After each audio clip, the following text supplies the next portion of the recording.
ফুটবলের মহাসমুদ্রে বাংলাদেশের ডুবন্ত ছোট্ট তরী সুদূর ইংল্যান্ড থেকে এলো উদ্ধারকারী জাহাজ হামজা। যে ঘোষণার জন্য দেশের ফুটবল ভক্তদের অধীর অপেক্ষা সেটাও আসলো।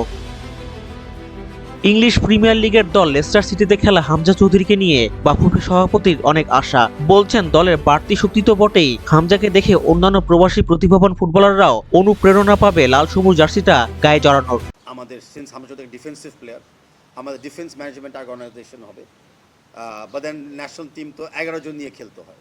তো 11 জন নিয়ে খেলার সাথে তো আমাদের অ্যাটাকিং সাইডও আমাদের শক্তিশালী করতে হবে, খালি ডিফেন্ড করলে তো চলবে না। হামজা চৌধুরীকে আমার আরেকটা বড় আশাবাদী হলো যে এই লেভেলে বাংলাদেশি অরিজিন প্লেয়ারদের যাত্রা শুরু হলো, যেটা হামজা নিজেও বলেছে তার একটা বক্তব্যতে। আমরা বিশ্বাস করি অনেক ট্যালেন্টেড প্লেয়ার্স আছে বাংলাদেশের মাটিতে, অনেক ট্যালেন্ট প্লেয়ার্স আছে Italian, Bangladeshi, Italian, British, Italian, German, could be Bangladeshi, south American.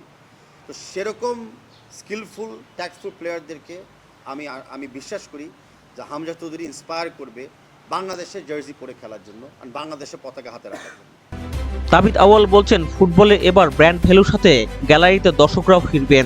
বাংলাদেশের খেলার ধরনের সাথে হামজার মানিয়ে নেওয়াটা কোচের উপর নির্ভর করবে মনে করেন তিনি। তবে জাতীয় দলের কোচের ব্যাপারে সিদ্ধান্তটা এখনও চূড়ান্ত নয়। বাংলাদেশের খেলার সাথে কেমন ইন্টারাকশনটা হবে, বাংলাদেশের প্লেয়িং স্টাইলের সাথে বর্তমান যেই ক্লাব লেস্টার সিটি সেই প্লেয়িং ডিফারেন্স থাকবে কিনা, বা সেই লেভেলে আমরা খেলাতে পারবো কিনা, খেলতে চাই কিনা, সেগুলো সব আমাদের অপেক্ষা করতে হবে। যে আমাদের ন্যাশনাল টিমস কমিটি যখন ফর্ম হবে তারা এই বিবেচনাগুলো করবে।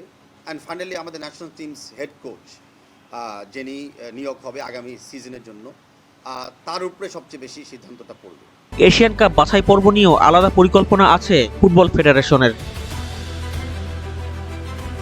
আগামী বছরের 25শে মার্চ ভারতের মাঠে লড়বে বাংলাদেশ। সেখানেই হয়তো লাল সবুজ জার্সি গায়ে অভিষেক হবে হামজার।